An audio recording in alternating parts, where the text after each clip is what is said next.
पदे प्रार्थना करी ईश्वर को वाक्य को अध्ययन करवा। महान सर्वशक्तिमान अत्यंत प्रेममय स्वर्गस्थ पिता यही उद्दीपना सभार प्रथम संध्यारे तुम्हें आमको समवेत कराइछ। तुम गौरव करू करू तुम प्रशंसा करू करू आम्हे माने तुम वाक्य अध्ययन करने समवेत होइछु। एही बेलार सेवा कार्य प्रभु तुम आत्मा द्वारा परिचालित हो। आम प्रत्येक तुम्हें बक्ता हो समस्त प्रतिबंधक यीशु नाम दूर हो। हे पवित्र आत्मा यही स्थान में तुम्हें विचरण कर प्रभु प्रत्येक मन हृदय मुताबक कार्य साधन कर। तुम ठारे समस्त विषय को समर्पण करी प्रार्थना यीशु नाम मांगिले आमेन। आसतु आमने पठन करवा उपदेशक 10:9 पद। हमर प्रसंग उपदेशक 11:9 पद।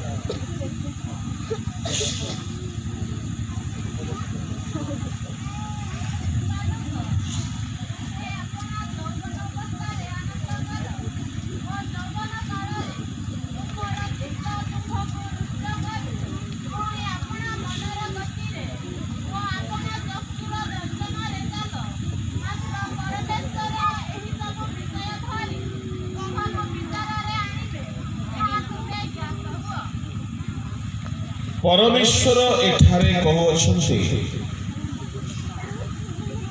हे जुबालक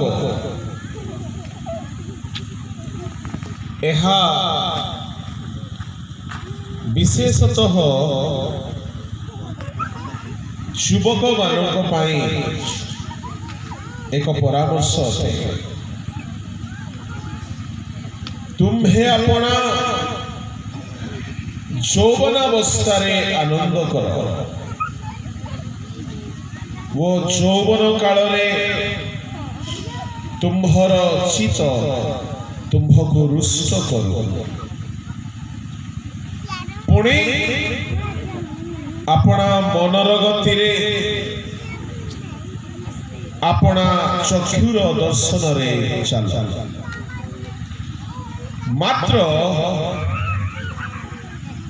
परमेश्वर यही सब विषय धरी तुम्हको विचार रे आनिबे एहा तुम्हें ज्ञान हो। प्रिय ईश्वर लोक माने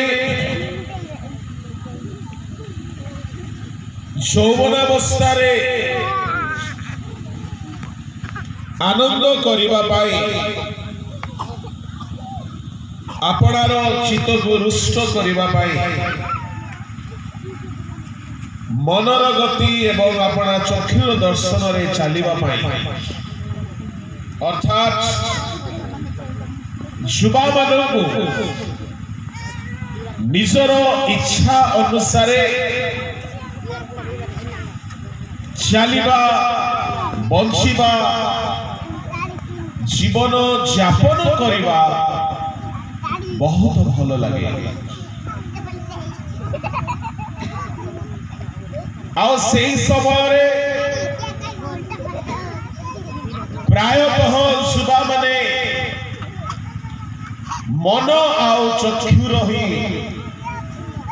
इच्छा पूरण करिथांती। एठारे युवा लोक मानकु सेमानक मन आउ सेमानक चक्षु से सेमानक केड़े बड़ विपद रे सम्मुखीन कराइब केते बड़ विपद रे पकाई देबो ताहा ईश्वर वाक्य द्वारा अवगत करा जाउछि कहीं माने जदि मनर गति रे चक्षुर दर्शन रे जदि से माने चलिबे परमेश्वर से मानकर विचार करिबे मनीषर सृष्टि कालर प्रथम समस्या मध्य एही दुई गोटी विषय थला नयन रे लोभजनक भाव रे अनाइले आउ निज मनर इच्छा को मारी पारले नहीं हवा श्रीमती जेउ माने निजर नयनर लोभरे पड़िले से माने अपना मनर गति रे ही चली एणुकरी ईश्वर लोक माने एठारे परमेश्वर दास जहा सावधान कराउछथि मनर गति और चक्षुर दर्शन बाइबल से कौन स्थान रे पाप होई अछि ए दुई गोटी अंगर विशिष्ट भूमिका आमे देखिबा को पाई पार मनर आउ चक्षुर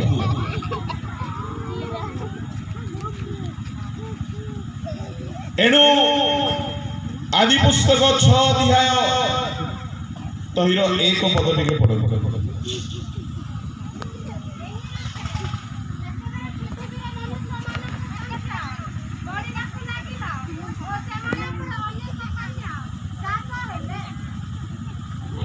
तार 2-3 मध्य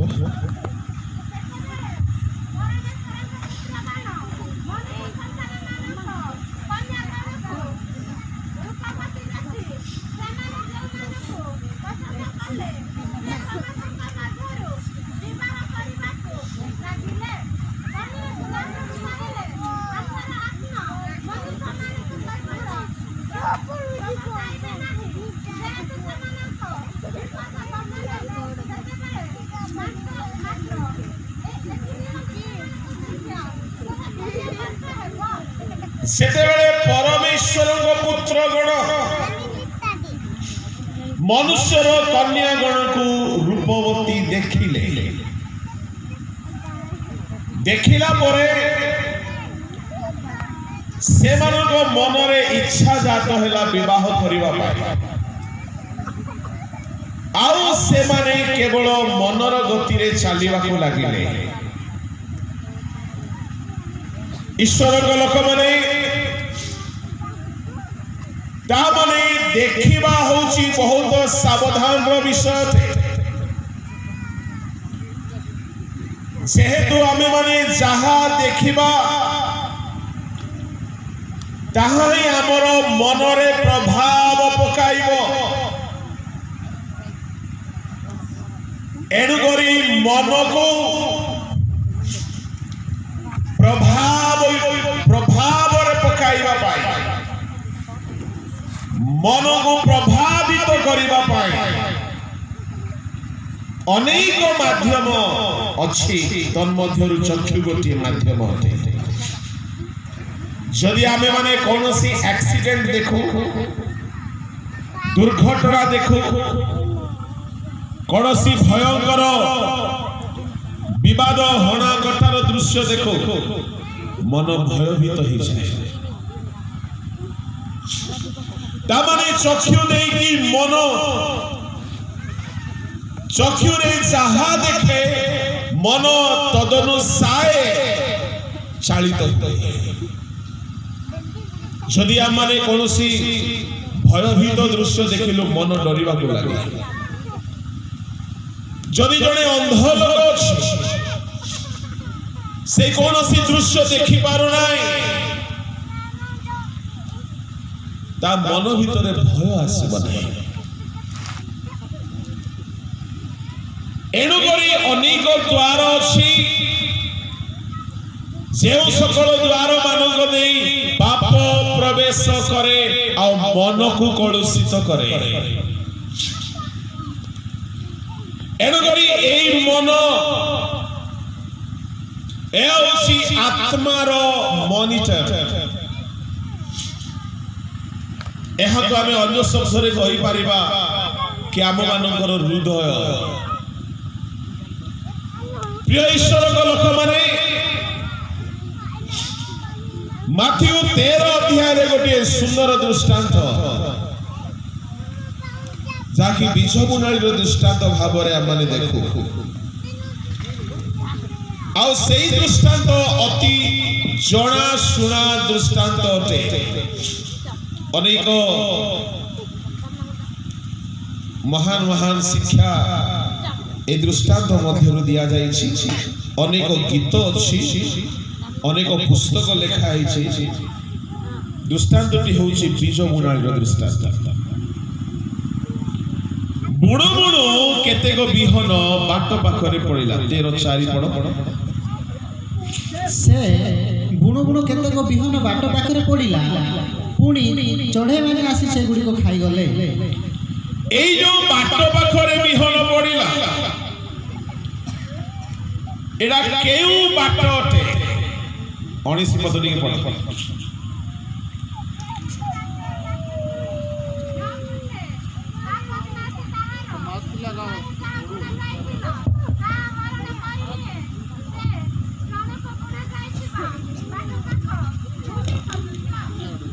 एठारे लेखा गला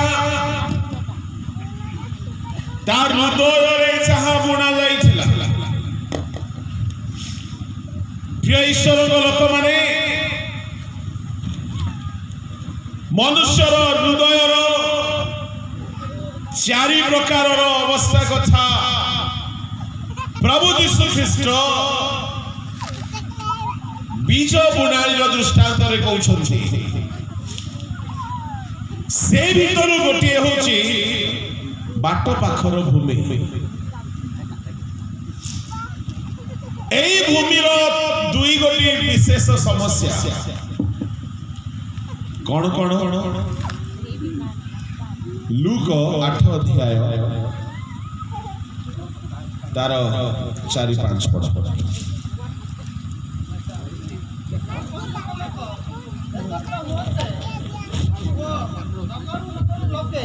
ताहां निकट को आसंते से दृष्टांत दे कहिले जने बुणाली आपण बिहन बुणीबा को बाहरिला से बुणु बुणु केतेक बाट पाखरे पड़िला वो पाद तले दली होई गला पुणी आकाश चढ़े माने से गुडी को खाई गले एई बाट पाखर भूमिर दुई गोटी समस्या प्रथम होउची पाद तले दली होई गला बहुत वाक्य सुना गला बहुत वाक्य बुणा गला किंतु बाट थिबा सकाशो दली हेकी नष्ट हो गला द्वितीय समस्या होची आकाशर चढ़े माने खाई गले ता माने प्रिय ईश्वर लोक माने आम मानक हृदय रे पाप पशिबार अनेक बाट थाए जदि ए पाप पशिबार रास्ता गुडाक जदि आमे बंद करिना हो केते वाक्य शुणिले मध्य फलवान हेबो ना कोन ए पाप पशिबार बाट आमर हृदय रे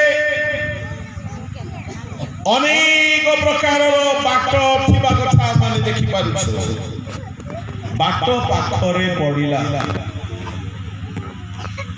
आउ सेमानक विषय रे तार अर्थ कोन लूक रे बड़ भयंकर भाव रे कहा जाइछि लूक 8 रो तार पढंतु 12 पद ଆଉ ଯେଉଁମାନେ बाट ପାଖରେ ଅଛନ୍ତି ସେମାନେ ବାକ୍ୟ ଶୁଣନ୍ତି ତାହାପରେ ଶୟତାନ ଆସି ଯେପରି ସେମାନେ ବିଶ୍ୱାସ କରି ପରିତ୍ରାଣ ନ ପାଆନ୍ତି ଏଥି ନିମନ୍ତେ ସେମାନଙ୍କ ହୃଦୟରୁ ବାକ୍ୟ ନେଇଯାଏ। ଯେଉଁମାନେ बाट ପାଖରେ ଅଛନ୍ତି ଏଠାରେ ମାଥ୍ୟୁ ମାର୍କ ଲେଖିଲା ପରି ଲୁକ ଲେଖୁନାହାନ୍ତି। ମାଥ୍ୟୁ ଆଉ ମାର୍କ କହିଲେ बाट ପାଖରେ ପଡ଼ିଲା, କିନ୍ତୁ ଏଠାରେ ଲୁକ କହୁଛନ୍ତି ସେମାନେ बाट ପାଖରେ ଅଛନ୍ତି। ପ୍ରିୟ ଈଶ୍ୱରଙ୍କ ଲୋକମାନେ, ଶୟତାନ ଆସେ ଆଉ ସେମାନେ ଯେପରି ପରିତ୍ରାଣ ନ ପାଆନ୍ତି ଏଥିପାଇଁ ସେ ବାକ୍ୟକୁ ହରଣ କରେ। ତାମାନେ बाट ପାଖର ଭୂମି ବୋଲି କହିଲେ ପରିତ୍ରାଣ ନ ପାଇଥିବା ଲୋକମାନେ ବାକ୍ୟ ଶୁଣୁଛନ୍ତି, ଗିର୍ଜାକୁ ଆସନ୍ତି, କିନ୍ତୁ ସେମାନେ ପରିତ୍ରାଣ ପାଇନାହାନ୍ତି। ସେମାନେ ପରିତ୍ରାଣ ବିହୀନ ଖ୍ରୀଷ୍ଟିଆନ। କାହିଁକି? ବାଟରେ ଅଛନ୍ତି। बाट ବୋଲି କହିଲେ ଚଲା ବୁଲା ହେବାର ରାସ୍ତାକୁ ହିଁ ବାଟ ବୋଲି କୁହାଯାଏ। ସେଇ ବାଟ କାହାର ବାଟ ଅଟେ? ପ୍ରିୟ ଈଶ୍ୱରଙ୍କ ଲୋକମାନେ, ମନୁଷ୍ୟର ହୃଦୟ ବେଳେ ବେଳେ ବାଟ ପରି ହେଇଯାଇଥାଏ। ବାଟ ଗୋଟେ ଅଛି ବୋଲେ କିଏ ହେଲେ ଯାଇପାରିବ। ମଣିଷ ବି ଯିବ, ଗାଈ ବି ଯିବ, ଗୋରୁ ବି ଯିବ, ପଶୁ ବି ଯିବ, କାର ବି ଯିବ, ଗାଡି ବି ଯିବ। ବାଟ ଅଛି ମାନେ କିଏ ହେଲେ ପଶି ପାରିବେ। ମଣିଷର ହୃଦୟ ବେଳେ ବେଳେ ଶୟତାନ ପଶିବାର ବାଟ ହୋଇଥାଏ, ବେଳେ ବେଳେ ପାପ ପଶିବାର ବାଟ ହୋଇଥାଏ। ମୁଁ ଆପଣମାନଙ୍କୁ କହିବା ପାଇଁ ଚାହେଁ, ପରମେଶ୍ୱର ଚାହାନ୍ତି ବାକ୍ୟ ବୁଣାଯିବା ପୂର୍ବରୁ ଏ ଶୟତାନ ପଶିବାର ବାଟ ଗୁଡାକ ବନ୍ଦ କରିବାକୁ ପଡିବ।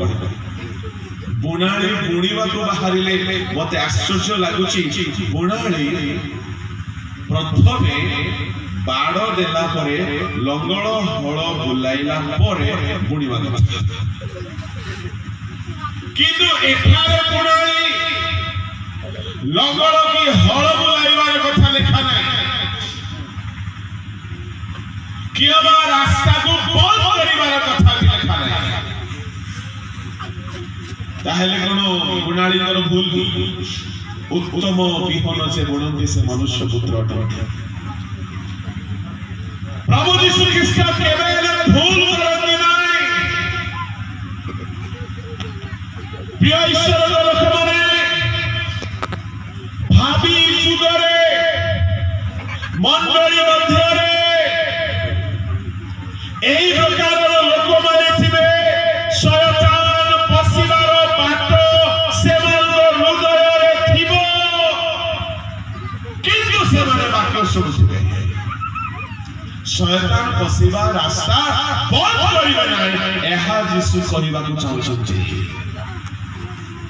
ସେମାନଙ୍କର ମନରେ ଶୟତାନ ପଶିବା ପାଇଁ, ସେମାନଙ୍କ ମନରେ ପାପ ପଶିବା ପାଇଁ ରାସ୍ତାକୁ କେହି ହେଲେ ବନ୍ଦ କରିବେ ନାହିଁ, କିନ୍ତୁ ଗିର୍ଜାକୁ ଆସୁଥିବେ, ବାକ୍ୟ ବି ଶୁଣୁଥିବେ, କିନ୍ତୁ ଶୟତାନ ପଶିବାର ବାଟ ମଧ୍ୟ ଖୋଲା ଥିବ। ତେଣୁ ଯାହା ବାଟ ପାଖରେ ପଡ଼ିଲା ପାଦ ତଳେ ଦୋଳି ହେଇଗଲା। ଆମମାନଙ୍କର ହୃଦୟ କି ପ୍ରକାର ହେବା କଥା? ପରମ ଗୀତରେ ଗୋଟେ ବଢିଆ କଥା ଲେଖା ଅଛି। ପରମ ଗୀତ 4 ଅଧ୍ୟାୟ ବାହାର କରନ୍ତୁ।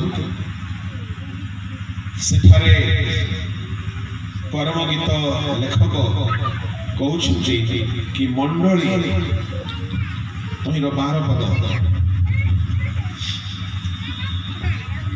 मोहर प्रिय मोहर कन्या एक रुद्ध उद्यान एक रुद्ध निर्जन एक मुद्रांकित जलागार सदृश ଆଉ ଥରେ मोहर प्रिय ମୋହର ପ୍ରିୟ मोहर कन्या ମୋହର ପ୍ରିୟ ଲେଖା ଅଛି। ମୋହର ଭଗିନୀ ମୋହର କନ୍ୟା ଏକ ରୁଦ୍ଧ ଉଦ୍ୟାନ ଏକ ରୁଦ୍ଧ ନିର୍ଜନ ଏକ ମୁଦ୍ରାଙ୍କିତ ଜଳାଗାର ସିଲ୍ ହେଇଛି ପାଣି ଅଛି କିନ୍ତୁ ସିଲ୍ ହେଇଛି କିଏ ହେଲେ ଯାଇକି ପିଇ ପାରିବ ନାହିଁ। ମୋହର ଭଗିନୀ ମୋହର କନ୍ୟା ଏକ ଉଦ୍ୟାନ କିନ୍ତୁ କେମିତି ଉଦ୍ୟାନ ରୁଦ୍ଧ ଚାରିପଟୁ ବନ୍ଦ କରାଯାଇଛି ଶୟତାନ ପଶିବାର ବାଟ ନାହିଁ ଏକ ରୁଦ୍ଧ ଉଦ୍ୟାନ। ପରମେଶ୍ୱର ଚାହାନ୍ତି ଆପଣଙ୍କ ଜୀବନରେ ଶୟତାନ ପଶିବାର ବାଟ ପ୍ରଥମେ ବନ୍ଦ କର। ଶୟତାନ ପଶିବାର ବାଟ ଗୁଡାକ ହାଇୱେ ଖୋଲା ହେଲା ପରି ଖୋଲା ହେଇଯିବ। ଆଉ ତୁମେ କେତେ ଗୀତ ଗାଅ ତୁମେ କେତେ ବାକ୍ୟ ଶୁଣ ତୁମେ କେତେ ଗିର୍ଜାକୁ ଆସ ସେତେ ଶୁଣିଲେ ମଧ୍ୟ ଜିତୁଲିମାଙ୍କୁ ଡାକ ଆହୁରି ଯାହା ଯାହାକୁ ଡାକିବାର ଡାକ ବୁଣା ଗଲେ ମଧ୍ୟ ଶୟତାନ ପଶିବାର ବାଟ ବନ୍ଦ ହେଇଥିଲେ ସବୁ ପାଦ ତଳେ ଶୟତାନ ପଶିବାର ବାଟକୁ ପ୍ରଥମେ ବନ୍ଦ କରାଯାଏ। କାହିଁକି ପରମେଶ୍ୱରଙ୍କର ବାକ୍ୟ ଆମମାନଙ୍କୁ ଜଣାଏ ପରମେଶ୍ୱର ଚାହାନ୍ତି କି ପ୍ରଥମେ ରାସ୍ତା ବନ୍ଦ କରାଯାଉ ତହିଁରେ ହିଁ ପରମେଶ୍ୱରଙ୍କର କାର୍ଯ୍ୟ ପ୍ରକାଶିତ ହେବ। ଯାତ୍ରା ପୁସ୍ତକ 19 ଅଧ୍ୟାୟ ବାହାର କରନ୍ତୁ ପରମେଶ୍ୱର ସିନୟ ପର୍ବତ ପାଇଁ କଣ କହୁଛନ୍ତି ତାର 23 ପଦ ପଢନ୍ତୁ। ତହିଁରେ ମୂଷା ସଦାପ୍ରଭୁଙ୍କୁ କହିଲେ ଲୋକମାନେ ସିନିୟ ପର୍ବତ ଆରମ୍ଭ କରିପାରନ୍ତି ନାହିଁ କାରଣ ତୁମେ ଦୂର ଆଗେ ଦେଇ ଆମ୍ଭଙ୍କୁ କହିଅଛ ପର୍ବତର ସୀମା ନିରୂପଣ କର ଓ ତାହା ପବିତ୍ର କର। ପରମେଶ୍ୱର କହିଛନ୍ତି ପର୍ବତର ସୀମା ନିରୂପଣ କର ଆଉ ପର୍ବତକୁ ପବିତ୍ର କର। ପ୍ରିୟ ଈଶ୍ୱରଙ୍କ ଲୋକମାନେ ଆମେ ହୃଦୟ ପବିତ୍ର କଥା ଜାଣିଛୁ ମନ ପବିତ୍ର କଥା ଜାଣିଛୁ କିନ୍ତୁ ପର୍ବତ ପବିତ୍ର କଥା ବୋଲେ କେମିତି? ପୁରାତନ ନିୟମରେ ପରମେଶ୍ୱରଙ୍କର ପବିତ୍ରତା ବହୁତ ଅଲଗା ଥିଲା। ସେତେବେଳେ ବଳିଦାନର ବ୍ୟବସ୍ଥା ମଧ୍ୟ ଦିଆଯାଏ ନାହିଁ। ସିନୟ ପର୍ବତର ବ୍ୟବସ୍ଥା ଆସିନାହିଁ। ପରମେଶ୍ୱର ମଧ୍ୟ ସିନୟ ପର୍ବତକୁ ଆସିନାହାନ୍ତି। ହେଲେ ସେତେବେଳେ ଜଣା ନାହିଁ କି କେମିତି ସୂଚି କରାଯାଏ। ଯଦି ବ୍ୟବସ୍ଥା ଆସି ଯାଇଥାନ୍ତା ତ ଜାଣିଥାନ୍ତେ ପାଠକ ଭଳି ଉତ୍ସର୍ଗ କରିବା ଦ୍ୱାରା ରକ୍ତ ଛିଞ୍ଚିବା ଦ୍ୱାରା ପାପ ଦୂର ହେଇଥାନ୍ତା। କିନ୍ତୁ ବଳିଦାନର ବ୍ୟବସ୍ଥା ବି ପାଇନାହାନ୍ତି। ଆଉ ପରମେଶ୍ୱର କହୁଛନ୍ତି ପର୍ବତକୁ ପବିତ୍ର କର। କେମିତି କରିବେ? ନୂତନ ନିୟମରେ ପବିତ୍ର କର ବୋଲି କହିଲେ ଆମେ ଯୀଶୁଙ୍କ ରକ୍ତ ବାକ୍ୟ ପବିତ୍ର ଆତ୍ମା ଦ୍ୱାରା ପବିତ୍ର ହେଇଥାଉ। କିନ୍ତୁ ପର୍ବତକୁ ପବିତ୍ର କରିବା ପାଇଁ କୁହାଗଲା। ପର୍ବତକୁ ପବିତ୍ର ବୋଲି କହିଲେ କଣ ଅଟେ? କେମିତି ପ୍ରକାରର ପବିତ୍ରତା? ପ୍ରିୟ ଈଶ୍ୱରଙ୍କ ଲୋକମାନେ ମଶା ଭେଣ୍ଡିଆ ମାନଙ୍କୁ ଡାକିଥିବେ ଚାଲ ପର୍ବତକୁ ଆରୋହଣ କର। ପର୍ବତ ବର୍ତ୍ତମାନ ପବିତ୍ର ହେବାକୁ ପଡିବ। କାହିଁକି ମାନେ এই ପର୍ବତରେ ପରମେଶ୍ୱର ଓହ୍ଲାଇ ଆସିବେ। କଣ କରିଛନ୍ତି? କିଛି ଲୋକଙ୍କୁ ଝାଡୁ ଧରେଇଥିବେ, କିଛି ଲୋକଙ୍କୁ ଶାବଳ କୋଡି ଧରେଇଥିବେ। ପର୍ବତରେ ଯେତେ ଗୁମ୍ଫା ଗାତ ସାପର ବେଳା ଯେତେ ପ୍ରକାର ସରୀସୃପ ପଥର ସନ୍ଧି ମାନଙ୍କରେ ଘର ବନେଇଛନ୍ତି ସମସ୍ତଙ୍କୁ ଖୋଳି ଖୋଳି ଖଉଡ଼ି ଖଉଡ଼ି ମାରି ମାରି ପୁରା ପୁରୀ ପର୍ବତକୁ ପବିତ୍ର କଲେ।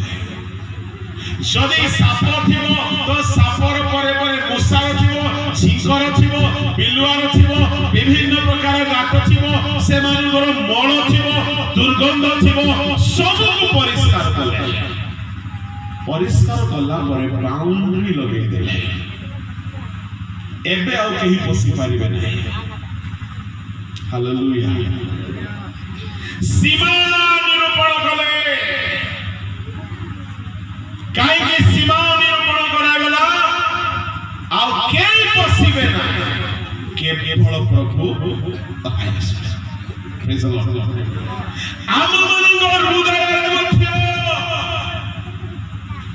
କୌଣସି ପାପ ପଶିବା କଥା ନାହିଁ। ବାଟ ଗୁଡାକ ତ ପୁରା ଖୋଲା ଅଛି ଆଜ୍ଞା, କେମିତି ପ୍ରଭୁ ଆସିବେ? ପର୍ବତକୁ ଯଦି ସେପାରେଟ କରାଗଲା କି ପ୍ରଭୁଙ୍କ ପାଇଁ ସୀମା ଦିଆଗଲା କି ମଣିଷ ପଶିବେ ନାହିଁ। ପରମେଶ୍ୱର ଚାହୁଁଛନ୍ତି ଗୋଟିଏ କନଫାଇନ୍ଡ ହାର୍ଟ। ପରମେଶ୍ୱର ଚାହୁଁଛନ୍ତି ଗୋଟିଏ ରୁଦ୍ଧ ହୃଦୟ କେବଳ ତାଙ୍କ ନିମନ୍ତେ ଖୋଲା ହେଇଥିବ। ପାପ ପଶିବାର ରାସ୍ତା ଗୁଡାକ ବନ୍ଦ ହେବା ଦରକାର। ମତେ କୁହନ୍ତୁ, ମଣିଷର ହୃଦୟ ସର୍ବପ୍ରଥମେ କେବଳ ପ୍ରଭୁଙ୍କ ପାଇଁ ଥିଲା, ଆଉ କାହା ପାଇଁ ନଥିଲା। ଶୟତାନ ପଶିବାର ରାସ୍ତା ନିଜେ ଓପେନ୍ କଲା। ଶୟତାନ ପଶିବାର ରାସ୍ତା ଶୟତାନ ନିଜେ ଓପେନ୍ କଲା, ନିଜେ ରାସ୍ତା ଖୋଲିଲା। କେଉଁ ଦ୍ୱାରା? ହବା ଦେଖିଲା। ହବା ଯେତେବେଳେ ଦେଖିଲା, ଯଦି ଦେଖିନଥାନ୍ତା, ମୁଁ ଭାବୁଛି ହବା ବୁଢୀ ଯଦି ଅନ୍ଧୁଣୀ ହେଇଥାନ୍ତା, ଶୟତାନକୁ ଟିକେ କଷ୍ଟ ହେଇଥାନ୍ତା କି କେମିତି କରି ମୁଁ ଆ ଭିତରେ ପଶିବି। ବହୁତ କଷ୍ଟ ହେଇଥାନ୍ତା। କାହିଁକି କଷ୍ଟ ହେଇଥାନ୍ତା? ଯେତେବେଳେ ହବା ଦେଖିଲା, ଦେଖୁ ଦେଖୁ ନୟନର ଲୋଭଜନକ। ଭେଣ୍ଡିଆ ମାନେ ଦେଖିଲା ପରେ ଆଉ ରହିପାରନ୍ତି ନାହିଁ। ଦେଖୁନାହାନ୍ତି ଦାଉଦ ଭେଣ୍ଡିଆକୁ ଛାତ ଉପରେ ଦେଖିଲା ପରେ ଆଉ ରହିଲେ ଆଉ ସେ ବୀଣା ବଜେଇବା ପାଶରି ଗଲା, ସେ ଗୀତ ଗାଇବା ପାଶରି ଗଲା, ସେ ବାକ୍ୟ ପାଶରି ଗଲା, ସେ ଆତ୍ମାରେ ପୂର୍ଣ୍ଣ ହେବା କଥା ପାଶରି ଗଲା। ଦେଖିଲା ପରେ ସବୁ ଗଣିତ ଭୁଲ ହେଇଗଲା। ଆଗରେ ଠିକ ଥିଲା। ଶୟତାନ ଆମର ଚକ୍ଷୁ ଦେଇ ପଶିବା ପାଇଁ ରାସ୍ତା ରେଡି କରେ। ଏଣୁ ଆମ ଚକ୍ଷୁରେ ଗୋଟିଏ ବାଉଣ୍ଡ୍ରି ହେବା ଦରକାର। ଈଶ୍ୱରର ଲୋକମାନେ ଏଣୁକରି ଶୟତାନର ଚାକିରିକୁ ବୁଝନ୍ତୁ। ସେ ମନୁଷ୍ୟ ଭିତରେ ପଶିବା ପାଇଁ ପ୍ରଥମେ ରାସ୍ତା ବନାଇଲା, ଆଉ ତାହା ଥିଲା ମନୁଷ୍ୟର ଚକ୍ଷୁ। ପରମେଶ୍ୱରଙ୍କ ପୁତ୍ରଗଣ ଦେଖିଲା ପରେ ଆଉ କଣ୍ଟ୍ରୋଲ ନାହିଁ। ଯାହା ମନକୁ ଆସିଲା ତାକୁ ବିବାହ କଲେ। କଣ ହେଲା ପରିଣାମ? ପରମେଶ୍ୱର ସେମାନଙ୍କର ବିଚାର କଲେ। ଆଦମ ହବାର ବିଚାର କଲେ। ଆଦମ ହବା ଯେତେବେଳେ ଫଳକୁ ଦେଖିଲେ ଆଉ ରହିପାରିଲେ ନାହିଁ, ଫଳକୁ ତୋଳିଲେ, ତାପରେ ଖାଇଲେ। ଶୟତାନ ପଶିବାର ରାସ୍ତା ମିଳିଗଲା। ଆଉ ଶୟତାନ ମନୁଷ୍ୟର ହୃଦୟକୁ ସମ୍ପୂର୍ଣ୍ଣ ଭାବରେ କବ୍ଜା କରିଦେଲା। ପ୍ରେରିତ ପୁସ୍ତକ 5 ଅଧ୍ୟାୟ 1-3 ପଢନ୍ତୁ। କିନ୍ତୁ ହନନ୍ୟା ନାମକ ଜଣେ ବ୍ୟକ୍ତି ଆପଣ ଭାର୍ଯ୍ୟା ସଫିରାର ସମ୍ପତ୍ତିରେ କିଛି ସମ୍ପତ୍ତି ବିକ୍ରୟ କଲା। ପୁଣି ଭାର୍ଯ୍ୟାର ଜ୍ଞାତ ସାରରେ ସେଥିର ମୂଲ୍ୟରୁ କିଛି ଲୁଚାଇ ରଖି ଅଂଶ ମାତ୍ର ଆଣି ପ୍ରେରିତମାନଙ୍କ ଚରଣ ତଳେ ଥୋଇଲା। ସେଥିରେ ପିତର କହିଲେ, ହେ ଅନନୀୟ, ପବିତ୍ର ଆତ୍ମାଙ୍କ ନିକଟରେ ମିଥ୍ୟା କହିବାକୁ ଓ ଭୂମିର ମୂଲ୍ୟରୁ କିଛି ଲୁଚାଇ ରଖିବାକୁ କାହିଁକି ଶୟତାନ ତୁମ୍ଭ ହୃଦୟ ସମ୍ପୂର୍ଣ୍ଣ ଅଧିକାର କରିଅଛି। କେତେ ଭାଗ ଅଧିକାର କରୁଛି? ସମ୍ପୂର୍ଣ୍ଣ କେତେ ଭାଗ? ପିତରଙ୍କର ଚର୍ଚ୍ଚର ଡୁବିତ ମେମ୍ବର, ପିତରଙ୍କର ମଣ୍ଡଳୀର ଡୁବିତ ସଦସ୍ୟ ମିଷ୍ଟର ହନନୀୟ ପିତରଙ୍କର ମଣ୍ଡଳୀରେ ବାପ୍ତିସ୍ମ ନେଇଛି, ଆଉ ପିତରଙ୍କର ହାତରୁ ପ୍ରଭୁ ଭୋଜ ମଧ୍ୟ ଖାଇଛି, ଆଉ ପ୍ରତିଦିନ ଗିର୍ଜାରେ ବସି ବାକ୍ୟ ବି ଶୁଣୁଛି, ଆଉ ପ୍ରଭୁଙ୍କ ଦାସମାନଙ୍କ ସହିତ ବସିବା ଉଠିବା ପିତର ପରି ଲୋକ ସହିତ, ତାହେଲେ ଆମେ ତ କିଛି ନାହିଁ। ସମସ୍ତେ ଦାନ ଦେଲା ବେଳକୁ ହନନୀୟକୁ ମଧ୍ୟ ଦାନ ଦେବାର ଇଚ୍ଛା ହେଇଛି, ସେ ଯାଇ ଶୟତାନ ପଶିବାର ବାଟ ନାହିଁ, ସେ ଯାଇ ସବୁ ଠିକ ଅଛି। ହଠାତ୍ ନିଜ ସ୍ତ୍ରୀକୁ କହିଲା, ଚାଲ ଆମେ ମଧ୍ୟ କିଛି ଦାନ ଦେବା, ସମସ୍ତେ ଦଉଛନ୍ତି, ଆମର ଭୂମି ଖଣ୍ଡେ ଅଛି, ଭୂମି ଖଣ୍ଡେ ଅଛି ତ ତୁମେ ବିକିବ କାହିଁକି, ଦେଇ ଦଉନ। ବିକିଲା ପରେ ଯେତେବେଳେ ଟଙ୍କା ଆସିଲା, ଟଙ୍କାକୁ ଅନାଇଲା, ମୁଁ ଭାବୁଛି ହନନୀୟ ଯଦି ଅନ୍ଧ ହେଇଥାନ୍ତା କେତେ ଭଲ ହେଇଥାନ୍ତା, ଲୋଭ ହେଇନଥାନ୍ତା। ଟଙ୍କାକୁ ଅନାଇଲା ପରେ ଲୋଭ ଆସିଲା, ଆଉ ଲୋଭ ଆସନ୍ତେ ଶୟତାନ ପଶିବା ପାଇଁ ରାସ୍ତା ଖୋଲା ହେଇଗଲା। ଆଉ କେତେ ପରସେଣ୍ଟ ସେ ଅଧିକାର କରିଛି? ସମ୍ପୂର୍ଣ୍ଣ। ତୁମେ ଡୁବଲ ନେଇଥାଅ, ତୁମେ ପ୍ରଭୋଜ ଖାଉଥାଅ, ତୁମେ ବାକ୍ୟ ଶୁଣୁଥାଅ, ସଭା ସମିତିକୁ ଆସୁଥାଅ, ପିତର ପରି ଲୋକର ମଣ୍ଡଳୀରେ ଥାଇ ବାକ୍ୟ ଶୁଣୁଥାଅ, ଯଦି ଟିକିଏ ବୋଲି ଯଦି ଚକ୍ଷୁରେ ଲୋଭ ଆସିଯାଏ, ଶୟତାନ ପଶିବା ପାଇଁ ରାସ୍ତା ଖୋଲା ହେଇଯାଏ। ଆଉ ସେଦିନ ହନନୀୟ ସଫିରା ରକ୍ଷା ପାଇଲେ ନାହିଁ। ପ୍ରଭୁଙ୍କ ଲୋକମାନେ, ପରମେଶ୍ୱର ଚାହାନ୍ତି କି ଆମମାନଙ୍କର ହୃଦୟର ବାଟ ଗୁଡାକ ବନ୍ଦ କର।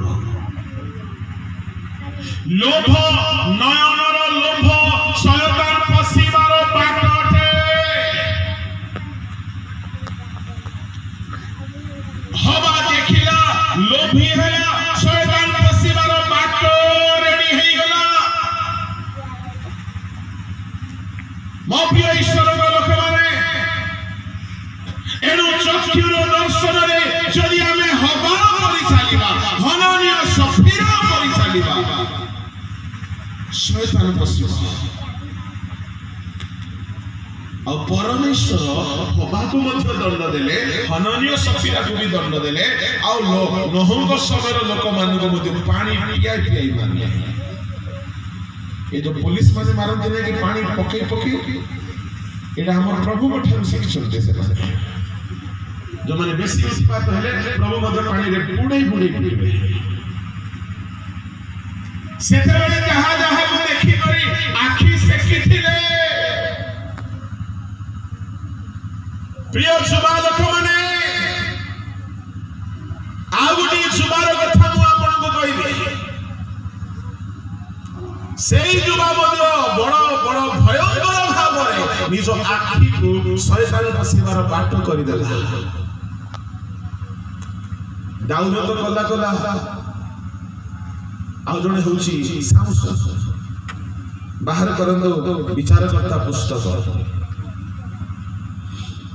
ସାମସନ କଣ କରୁଛନ୍ତି? ଜନ୍ମ ସମୟରୁ ପରମେଶ୍ୱରଙ୍କ ଉଦ୍ଦେଶ୍ୟରେ ପୃଥକୀକୃତ। 14 ଅଧ୍ୟାୟ ତାର 1 ପଦ।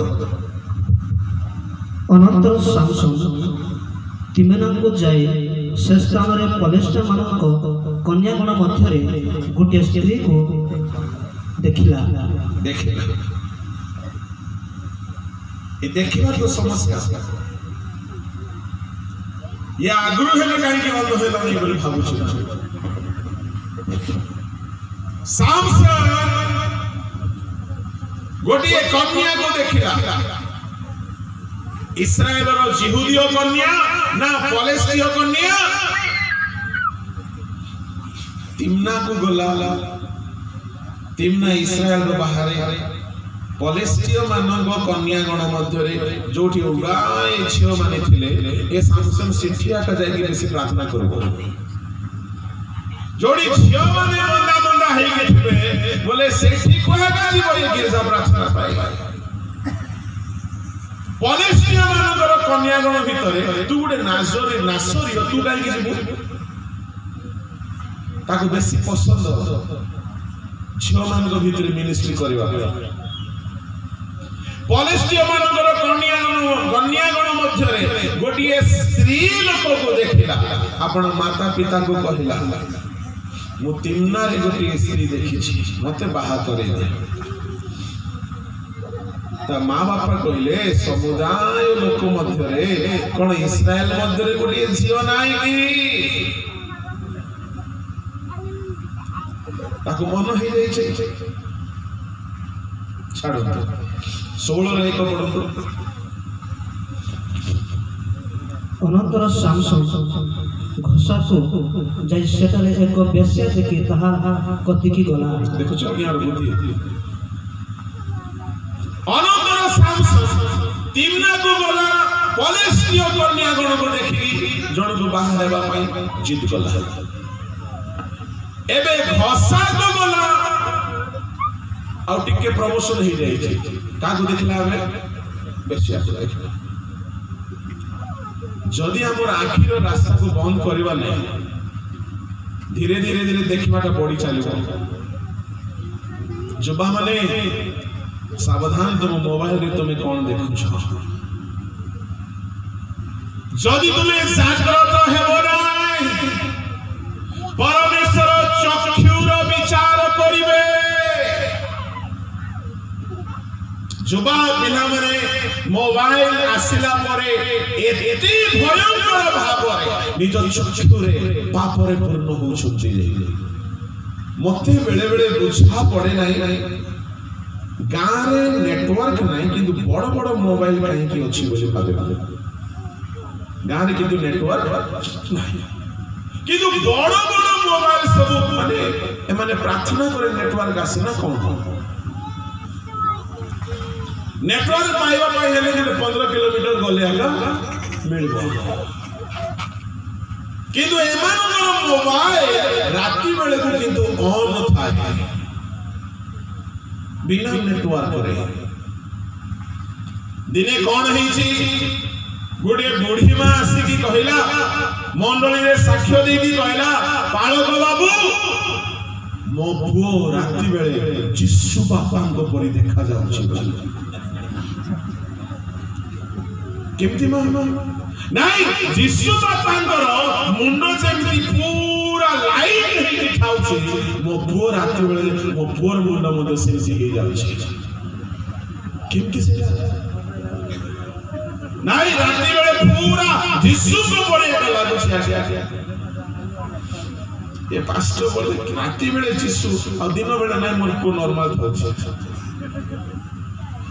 देखिला बेले को कंबल भितरे पुओ मोबाइल ऑन करिछि पूरा मुंडोटा पूरा आलोकित सुनो जुबा माने भेंडिया माने ए नयनर गति रे चक्षुर गति रे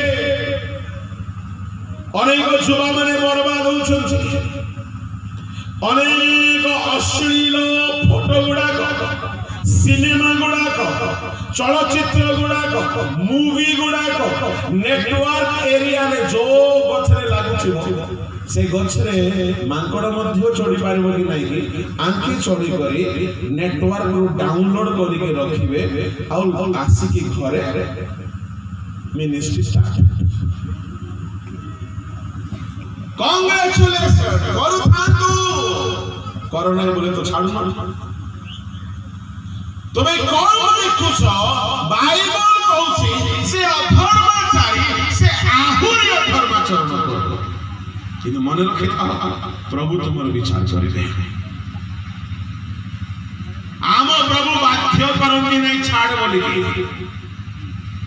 ଆମ ପ୍ରଭୁ ସେତେବେଳେ ତୁମେ ମୋବାଇଲରେ ଯାଇକି ଅଶ୍ଳୀଳ ଚଳଚ୍ଚିତ୍ର ସିନେମା ବା ଅଶ୍ଳୀଳ କୌଣସି ଭିଡିଓ ତୁମେ ମୋବାଇଲରେ ଡାଉନଲୋଡ କରିବ, ପ୍ରଭୁ ତୁମର ହାତକୁ ଟାଣିବେ ନାହିଁ।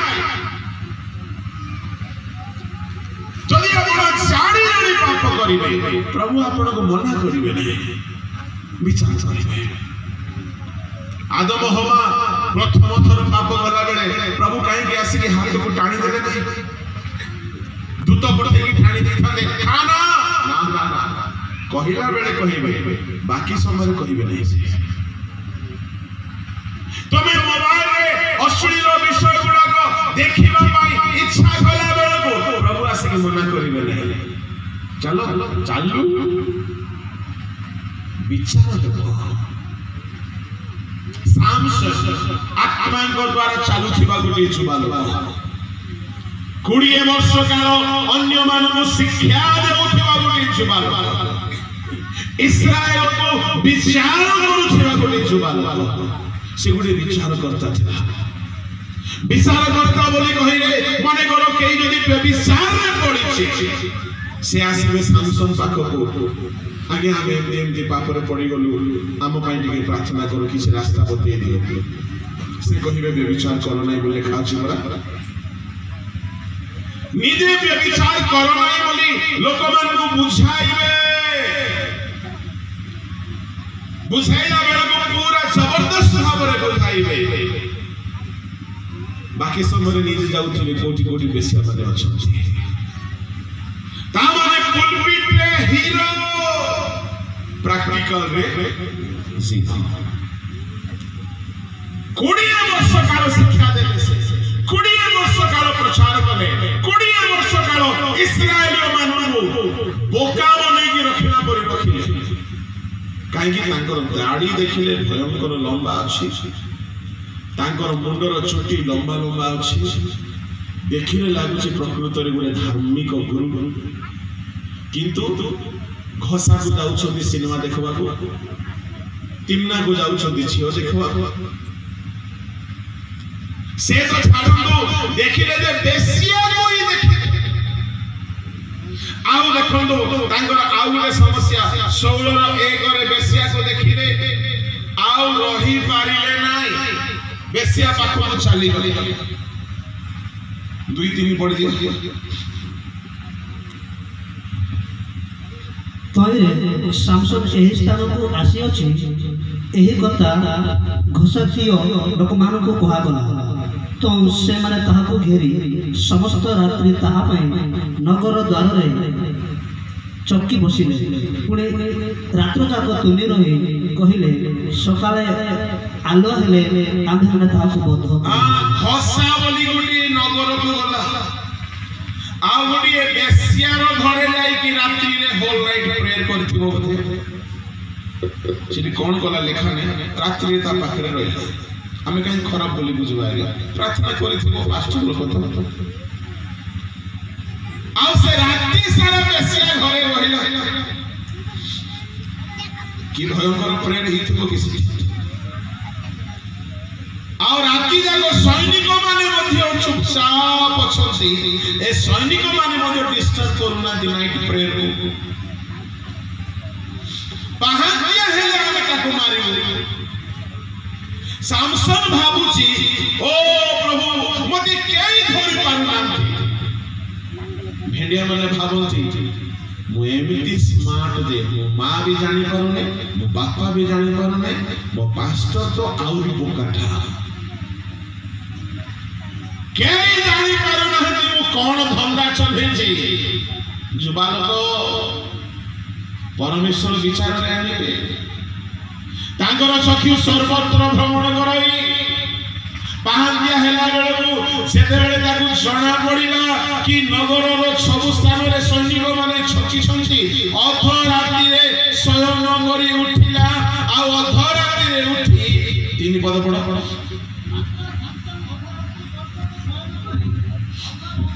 ନଗର ଦ୍ୱାରର କବାଟ ଓ 2 ରାଜବନ୍ଧ ଧରି ଅର୍ଗଳ ପକାଇଲା ଆଉ ତାହା କାନ୍ଧରେ ଥୋଇ ହିବ୍ରର ସମ୍ମୁଖସ୍ଥ ପର୍ବତ ଶୃଙ୍ଗକୁ ଘେନି ଗଲା। ରାତିରେ ବେଶ୍ୟା ସହିତ ପାପରେ ପଡ଼ିଛି, ଅଧା ରାତିରେ ଉଠିଲା ଆଉ ବାହାରିକି ଗଲା ବେଳକୁ ନଗର ଦ୍ୱାର ବୋଲି କହିଲେ ବିରାଟ ବଡ଼ ଦ୍ୱାର ଥାଏ। କାହିଁକି ହାତୀ ମାନେ ମଧ୍ୟ ପାସ୍ ହୁଅନ୍ତି ରାଜାଙ୍କର। ଲୁହାର ଦ୍ୱାର ଥାଏ, ତାର କବାଟ ଦୁଇ ବାଜୁ ବନ୍ଦ, ତାମାନେ କବାଟ ସହିତ ଦ୍ୱାର ସହିତ ଉପାଡ଼ି ପକେଇଲା। ରାତିରେ ବ୍ୟଭିଚାର କରିଛି। ବ୍ୟଭିଚାର କଲା ପରେ ମଧ୍ୟ ତାର ଶକ୍ତି ତାଠାରୁ ଯାଇ ନାହିଁ। ଦେଖନ୍ତୁ ଦେଖନ୍ତୁ, ବଡ଼ ଭୟଙ୍କର କଥା। ବେଳେ ବେଳେ ତୁମ ଭିତରେ ପାପ ଥିଲେ ତୁମର କାମ ଚାଲିଥିବ, ମିନିଷ୍ଟ୍ରି ଚାଲିଥିବ, କିନ୍ତୁ ପ୍ରଭୁ ବିଚାର କରିବେ। ଆଉ ସେ ଉପାଡ଼ିଲା ଆଉ ସମସ୍ତଙ୍କୁ ଉଠାଇକି ପର୍ବତ ଶୃଙ୍ଗକୁ ଘେନିଗଲା। ଏବେ ସାମସନ କଣ ଭାବିଥିବ, ମୁଁ ବ୍ୟଭିଚାର କଲେ ମଧ୍ୟ ପ୍ରଭୁ ମତେ ଛାଡ଼ି ନାହାନ୍ତି। 8:11 ପଢନ୍ତୁ ଉପଦେଶକ।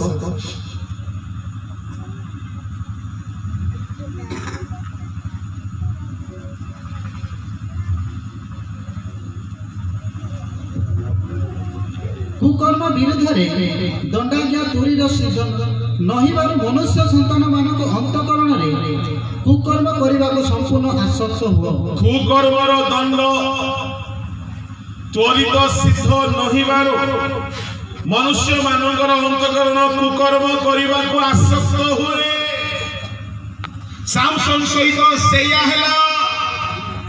ବ୍ୟଭିଚାରୀ ବେଶ୍ୟା ସହିତ ରାତ୍ରି ବିତାଇଛି, କିନ୍ତୁ ସଦାପ୍ରଭୁ କ୍ରୋଧରେ ଧୀର, ତେଣୁ ତାକୁ ସାଙ୍ଗେ ସାଙ୍ଗେ ପ୍ରଭୁ ଦଣ୍ଡ ଦେଇନାହାନ୍ତି।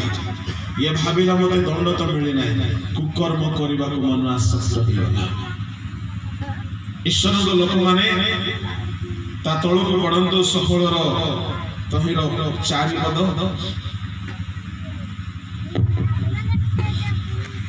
ଏଉଟାରେ ସେ ସରେକ ଉପତ୍ୟକାରେ ଏକ ସ୍ତ୍ରୀକି ପ୍ରେମ କଲା, ତାହାର ନାମ ଦଲିଲା।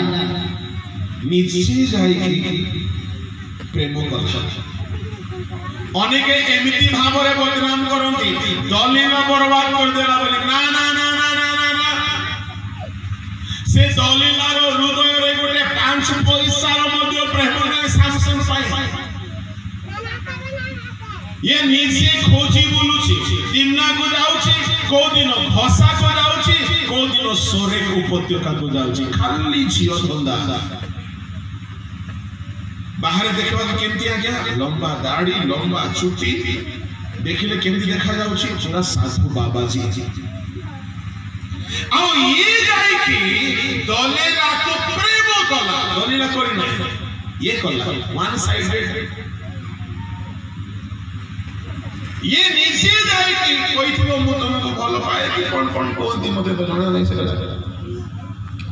ଇଏ ନିଜେ ଯାଇକି ପ୍ରେମ କଲା। ଇଏ ଯେମିତି ଯାଇଥିବ, ସେ ଦଲିଲା ଆକୁ ଦେଖିଲା। ଇଏ ଯେମିତି ଯାଇକି ଦଲିଲାକୁ କହିଥିବ ମୁଁ ତମକୁ ଭଲ ପାଏ ବା କଣ କେମିତି କରନ୍ତି, କହିଲା ବେଳକୁ ଦଲିଲା ଦେଖିଲା ଗୋଟେ ସାଧୁ ବାବା, ଦାଢି ଅଛି, ଲମ୍ବା ଚୁଟି ଅଛି, ପୁରା ସାଧୁ ବେଶରେ ଆସିଲେ ମାନେ ଆଜ୍ଞା ସିଆଡେ ଅଛି ଜେରୁସାଲେମ ଯାଆନ୍ତା କହିଥିବ ନା ନାଇଁ। ଗୋଟେ ଝିଅ ପାଖକୁ ଗୋଟେ ବାବା ଭେଷରେ, ଗୋଟେ ସାଧୁ ଭେଷରେ ଜଣେ ଯାଇକି କହିବ ମୁଁ ତୁମକୁ ଭଲ ପାଏ, ଆଜ୍ଞା ସିଆଡେ ଅଛି ଯାଆନ୍ତୁ। ସାମସନ କହିଲା ନାଇଁ ନାଇଁ ଗିର୍ଜା ନାଇଁ, ମୁଁ ରାତି ବେଳେ ପାପ করে সকালে হিলিং করে বলছি। মুই রাতিরে অধা রাতিরে পাপ করবি, অধা রাতিরু উপাড়ি পকেইবি খম্ব যাক দ্বার বন্ধ যাক। মানে পাপ মধ্যে থিব আর মিরাকেল বি থিব। তেণু এবে তোর পাখরে মুই বাবা নাই মা সাবা দলিলা পছরে পড়িগলা। ଈଶ୍ୱର ଲୋକମାନେ ସବୁବେଳେ ସେ ଆପଣ ଚକ୍ଷୁରେ ଲୋଭାକ୍ରାନ୍ତ ହେଲା, ଅଭିଳାଷିତ ହେଲା, ଚକ୍ଷୁର ଅଭିଳାଷରେ ଚାଲିଲା। କଣ ହେଲା ଜାଣିଛନ୍ତି? ଦଲେଲା ବିକିଦେଲା। ଯେଉଁ ଚକ୍ଷୁରେ ସିଏ ପାପ କରିଥିଲା ପରମେଶ୍ୱର ତାହାର ବିଚାର କଲେ। ପଢ଼ନ୍ତୁ 16 ଅଧ୍ୟାୟ 21 ପଦ। ଏଉଟାରେ ପଲିସ୍ତ୍ରୀମାନେ ତାହାକୁ ଧରି ତାହାର ଆଖି ଉପରେ ପକାଇଲେ, ପୁଣି ତାହାକୁ ଘଷାକୁ ଆଣି 2 ପିତ୍ତଳ ବେଡ଼ିରେ ତାହାକୁ ବାନ୍ଧିଲେ, ଆଉ ସେ କାରାଗାରରେ ଚକି ପେଶିଲା। ପରମେଶ୍ୱର ବାରମ୍ବାର ସୁଯୋଗ ଦିଅନ୍ତି। ଚକ୍ଷୁର ଦର୍ଶନରେ ଚାଲୁଥିବା ଯୁବାମାନେ ଯୁବତୀମାନେ ଶୁଣନ୍ତୁ, ପରମେଶ୍ୱର ବାରମ୍ବାର ପାପ କଲେ ସୁଯୋଗ ଦିଅନ୍ତି ଫେରିବା ପାଇଁ। ଆଉ ଯେତେବେଳେ ଅତି ହେଇଯାଏ ପରମେଶ୍ୱର ଦଣ୍ଡ ଦେଇକି ଫେରିବା ପାଇଁ ପ୍ଲାନ୍ କରନ୍ତି। ଏମିତି ହେଲା, ତାକୁ ପଲିସ୍ତ୍ରୀମାନେ ଧରିଲେ। ଧରୁ ଧରୁ ପ୍ରଥମ କାମ କଣ କଲେ? ଆଖି ଉଠାଇଲେ। ଶୟତାନ ଏହା ଚାହିଁବ ପଲିସ୍ତ୍ରୀମାନଙ୍କର ରାଜଦଣ୍ଡ ଥିଲା। ଯଦି କୌଣସି ଦେଶଦ୍ରୋହୀକୁ ଧରୁଥିଲେ ସେମାନେ ଲୁହାକୁ ନିଆଁରେ ଗରମ କରୁଥିଲେ, ଲାଲ ଲୁହା ଆଣି ତାର 2ଟା ଆଖିରେ ପଶେଇ ଦଉଥିଲେ। ଓଡ଼ିଆରେ ଉପାଡ଼ି ଦେଲେ ବୋଲି ଲେଖାଗଲା, କିନ୍ତୁ ମୂଳ ଭାଷାରେ ଉପାଡ଼ି ନାହାନ୍ତି, ଗରମ ଲୁହାକୁ ପକେଇ ଦେଲେ। ଯେଉଁ ଆଖିରେ ବେଶ୍ୟାମାନଙ୍କୁ ଦେଖିଥିଲା, ଯେଉଁ ଆଖିରେ ଦଲିଲକୁ ଦେଖିଲା, ଯେଉଁ ଆଖିରେ ଘଷାକୁ ଯାଉଥିଲା, ସେଇ ଆଖିର ପରମେଶ୍ୱର ବିଚାର କଲେ। ପାପର ଦଣ୍ଡ ଅଛି। ଏଣୁ ଯୁବା ଲୋକମାନେ ସାବଧାନ। ଏବେ ସାମସନର ଚକ୍ଷୁ ଉପାଡ଼ି ଦିଆଗଲା ବା ଜଳାଇ ଦିଆଗଲା। ଏବେ ସାମସନ ଅନ୍ଧ ହେଇଛି। ଏବେ ଆଉ ସେ ପାପ କରି ନାହିଁ, ଆଉ ପାପ କରି ନାହିଁ। କାନ୍ଦିବା ଷ୍ଟାର୍ଟ ହେଲା। ଜେଲ ଖାନାରେ ପକାଇ ଦିଆଗଲା, କାରାଗାରରେ ପକାଇ ଦିଆଗଲା। କାରାଗାରରେ ସ୍କଲାର ମାନେ କହୁଛନ୍ତି 3 ରୁ 4 ମାସ ସେ ରହିଲା, ଅନୁତାପ କଲା। ଅନ୍ଧ ହେଇକି ମଧ୍ୟ ଶକ୍ତି ଫେରି ପାଇଲା, ଅନ୍ଧ ହେଇକି ମଧ୍ୟ ଶକ୍ତି ଆଉ ଥରେ ପାଇଲା, ଅନ୍ଧ ହେଇକି ଜୀବନରେ ଚକ୍ଷୁ ଥିଲା ବେଳେ ଯାହା କରିପାରିନାହିଁ, ଅନ୍ଧ ହେଇକି ତାହା କରିପାରିଲା। ଈଶ୍ୱରଙ୍କ ଲୋକମାନେ ଏଣୁ ଯୀଶୁ କହିଲେ, ଚକ୍ଷୁ ଥାଇକି ନର୍କ ଯିବା ଅପେକ୍ଷା ଅନ୍ଧ ହେଇକି ସ୍ୱର୍ଗ ଯିବା ଭଲ। ଦେଖିବି ଯଦି ମୁଁ ତୁମକୁ ପ୍ରଭୁ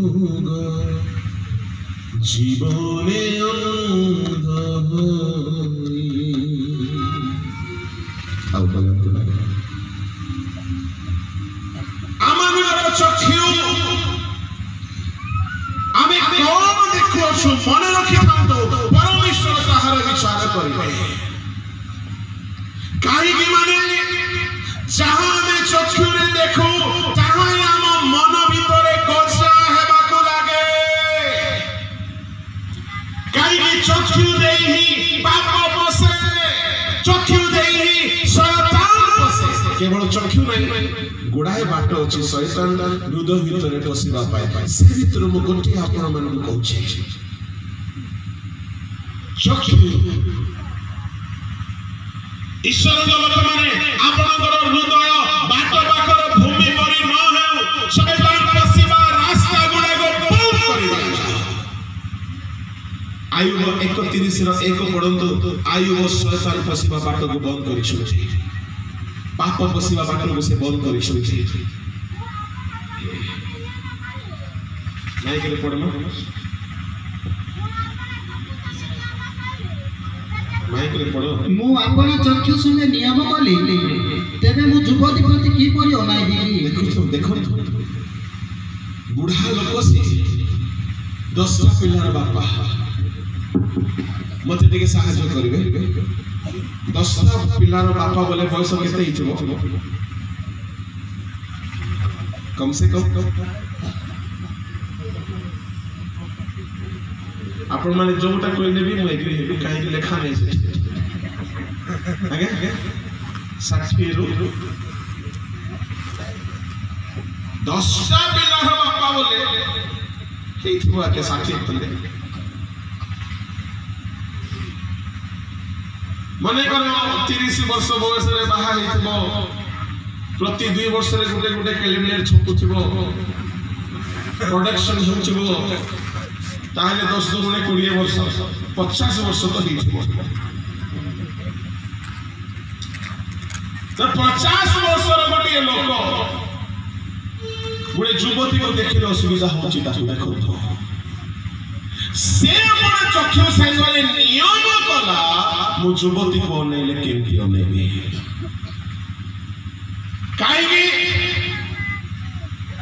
बयस सिना 60 मन 16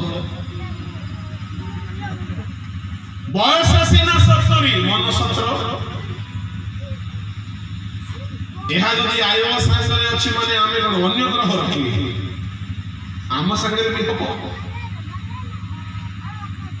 आइबो कहिबा मु अपना चक्षु संगले नियम कली नियम माने कौन तू देखिबू सब गेट खोली के रखिला परी सब दिन सब पसेबा दियंतु नै आखिरे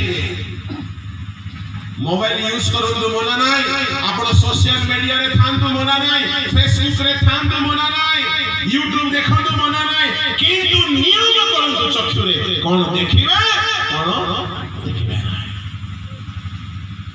आमे यूट्यूब रे बहुत सेवा करि पारु छु वो प्रभु को धन्यवाद दिए जो गां गहळे मानि आमे जाई पारुना किंतु यूट्यूब जरिया रे से मानकर घर भीतर पसी के आमे प्रचार करू छु हालेलुया तांगर रूम रे पसी के प्रचार करू छु यूट्यूब जरिया रे फेसबुक जरिया रे किंतु चक्षु सहित नियम अछि कोन देखिबा कहीं जहां में देखिबा ताहा ही हम हृदय भितरे इन्फ्लुएंस करिबा जदि आपण भयभीत विषय देखिले हृदय डरिबो कांदिबा विषय देखिले हृदय कांदिबो असुचि विषय देखिले असुचिता गोचर हबो एनो आयुब नियम कला कहा सहित चक्षु सहित केहु विषय युवती को देखिला बेले केमिति अन्याय मु वर्णना करि थांदी जे जुबा लोक माने खाली हेतिले कहि थांदी गोटी युवती प्रति की परि अनु छंती आइबो खाली एति की कहिबी युवती को अनु नांदी से अलगा आडे निश्चय अनै की युवती सहित कथा होथिबे काहे की माने गोटी युवती को अनाइना माने कौनसी विषय मध्ये आकर्षण करि पारिबा कौनसी विषय जिनी जने कहिला आज्ञा से पोर हस एते सुंदर जे से हस रे मोर मो सुसाइड कर देली तू तो बंची कथा नायक से हस रे मु मरी गली I am killed by his smile so beautiful smile ता हसुआ का देखि आउ ताको छाडी नै से ता पछरे पछरे पड़िला कार हस मध्य टाणिबो कार रूप टाणिबो कार केस टाणिबो कार चाहानी टाणिबो मने रखंतु टैलेंट सब बेले अट्रैक्ट करे एनो आइबो नियम कला ना बाबा मु जोटा सेना देखि पारिबि नाही नियम कला जुबा माने नियम करो जोटा सेटा जहा सेना देखुथिबो दाऊद परी सामसन परी नहंग समर लोक परी हवा परी देखि पारो ना पास्टर माने तुमको आसी अनेक बंद करिवे ना मु आसीबी ना पवित्र आत्मा आसीबे के आसीबे नाही परमेश्वर विचार करिवे सामसन रो चक्षु को पानी देला परी परमेश्वर रो दंड आसी पड़िबो ईश्वर लोक माने परमेश्वर प्रत्येक कर्मानुसार फल दियंती एणुक महान दास बेनिहिन गोटे सुंदर कथा दिने कहते गोटे जगार don't feed your eyes to the worldliness don't feed worldliness to your eyes कहीं जहां में बेसी देखिबा ताई इन्फ्लुएंस करिबो गुडे सभा बेले दुई दिन भितर केवल वाक्य केवल प्रभु को लोक मान को देखिला बेले को गुडे 2-3 दिन जाय तार प्रभाव टिके कहीं जहां में देखिबा जहां में सुनिबा से देई पसे आउ इन्फ्लुएंस करे हम माइंड को मु खाली आखि गुटे बाट बोली कहू नै कान भी गुटे बहुत बड़ बाट अटे शैतान पसिबार बाट कान आखि मन केवल एतिक नै पंच इंद्रिय ए देखि शैतान पसे एनु करी निगम करू जदि आमे माने अपना अपना हृदय विषय सावधान हेबा नै परमेश्वर विचार करिवे आ परमेश्वर जते बेले दंड देबे सेते बेले बहुत भयंकर हेबो जहा जहा मानको जहा जहा करिकी आमे लोक मानको खुशी करिछु भोग करिछु पाप करिछु ईश्वर को लोक माने परमेश्वर विचार करी दंड देला बेले केही हमको रक्षा करि पारिबे नै हवा जेते फल देखि खाइला परमेश्वर विचार करी दंड देले गर्भ वेदना बढ़ी गला शरीर अविश्वास हो गला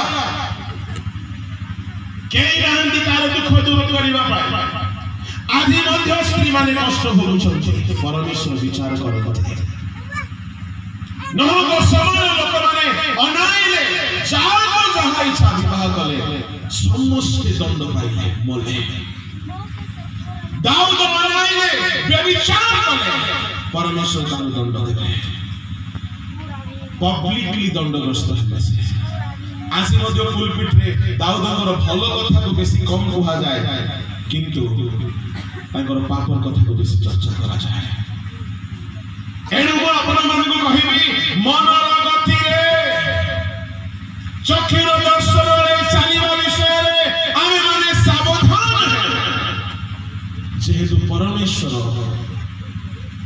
आमार मन आउ चक्षुर विचार करते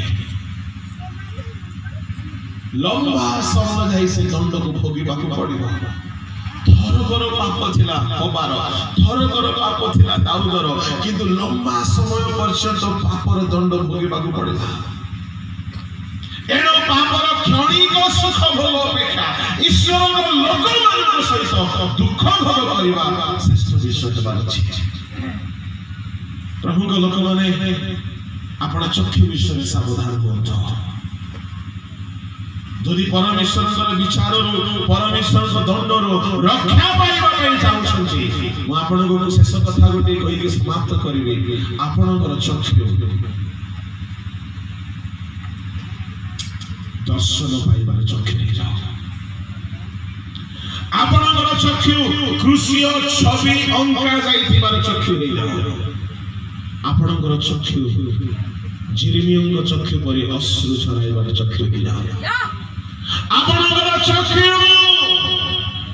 एलिसाउ परि हे जाओ जणो अन्नान्ते से लोक परिवर्तन हेबा को लागिला आमर चक्षु जिसु परि हे जाओ अग्नि शिखा परि चक्षु सदा प्रभुकर एपरि चक्षु जे मंद देखि पारंती नाही जदि आमर चक्षु द्वारा जदि आमे पवित्र कर्म करिबा दर्शन देखिबा ए चक्षु द्वारा अश्रु झराइबा ताले चक्षु विचार दिन रे आम जीवन पय आशीर्वाद संग्रह करबा एनो एई चक्षु रे आमे अपना निमंते दंड संग्रह करूछु ना अपना निमंते आशीर्वाद संग्रह करूछु ईश्वर को लोक माने अपना अपना चक्षु विषय सावधान हो जाओ बहुत कथा अच्छी किंतु आसंता काली के अवशिष्ट विषय को मु आपण मान को कहबे आसंता आपण चक्षु बंद करबा हालेलुया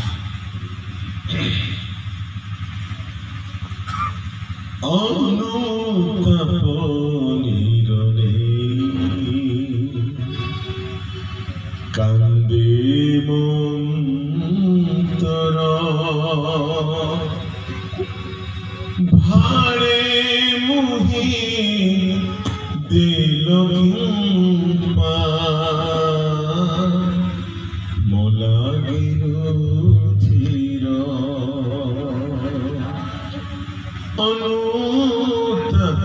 অনুতাপনিরণে কান্দে মন্তর ভাড়ে মুহি দিল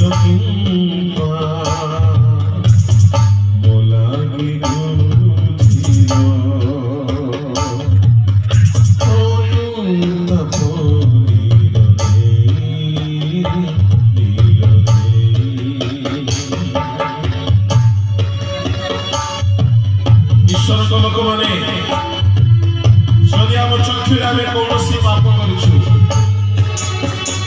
এই ସମୟରେ ପ୍ରଭୁଙ୍କୁ କ୍ଷମା ମାଗି ଫେରି ଆସିବା এই ଚକ୍ଷୁ ଆମ ଭବିଷ୍ୟତ ପାଇଁ ଆଶୀର୍ବାଦ ସଂଗ୍ରହ କରିବାର ଚକ୍ଷୁ ହେଉ ଶୟତାନ ବସିବାର ବାଟ ନ ହେଉ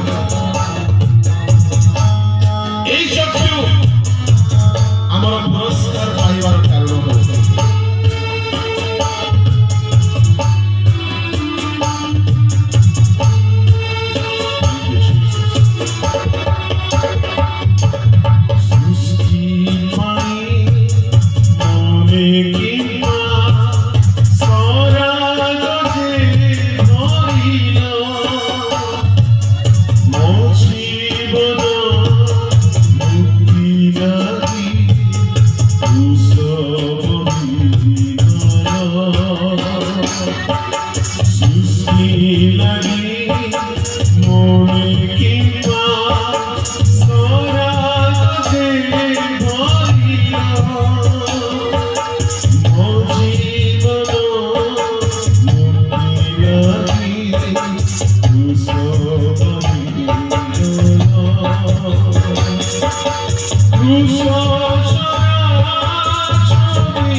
ସ୍ୱର୍ଗୀୟ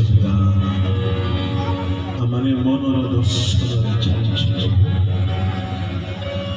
ଆମମାନେ ଚକ୍ଷୁର ଦର୍ଶନରେ ଭ୍ରାନ୍ତ ହୋଇଛୁ, ମନର ଗତିକୁ ଆମମାନେ ରୋକି ନାଉ ପ୍ରଭୁ। ଆଜି ତମ ଲୋକମାନେ ଅନୁତାପ କରି ଫେରିଲେ, ପ୍ରଭୁ ତୁମେ କ୍ଷମା ଦିଅ ରାଜା। ତୁମରି ବିଚାର ଦିନରେ ଆମର এই চক্ষু ଆମ ପାଇଁ ଦଣ୍ଡର କାରଣ ନ ହେଉ, ବରଂ ଆଶୀର୍ବାଦର କାରଣ ହେଉ। ଦର୍ଶନ ଦେଖିବାର ଚକ୍ଷୁ ହେଇଯାଉ, ଅଶ୍ରୁ ଝରାଇ ପ୍ରାର୍ଥନା କରିବାର ଚକ୍ଷୁ ହେଇଯାଉ। ପାପର ବିଷୟରେ ସତର୍କ ହୋଇ ଦୃଢ଼ ନିୟମରେ ଆବଦ୍ଧ ଏକ ଚକ୍ଷୁ ହେଇଯାଉ ରାଜା। हे प्रभु तुम आमको कथा कहिथिबार मो धन्यवाद देउछि। आमने अपना अपना नियम करिबा पाले हमको साहाय्य कर। विचार दिनरे जेपरि आमे दंडग्रस्त नहिबो, आम चक्षु आम पाई विनाशर कारण न हेबो। एथि पाए प्रभु हमको बुझिबा साहाय्य कर। स्वर्गीय पिता तुम वाक्य दे तुम्हें हमको सचेतन कराउछिबार मो तुमको धन्यवाद देउछि। प्रत्येक हृदय को तुम्हें आहुरी उद्दीपित कर प्रभु। आमने जेपरि अपना अपना जीवन रे शैतान पसिबार बाट को बंद करियो, पाप पसिबार बाट को बंद करियो प्रभु। सेति पाए हमको साहाय्य तुम निमंते एक सीमा निरूपण करा जाइथिबा पर्वत परिपरि आम चक्षु केवल तुम ପାଇଁ ବ୍ୟବହାର ହେବ, ଆମ ମନ କେବଳ ତୁମ ଆଶା ହେବ। ଏହିପରି ପ୍ରତ୍ୟେକଙ୍କୁ ତୁମେ ସେପରି ସାହାଯ୍ୟ କର ବୋଲି ତୁମଠାରେ ପ୍ରତ୍ୟେକଙ୍କୁ ସମର୍ପଣ କରିବା ପ୍ରାର୍ଥନା। ଯୀଶୁ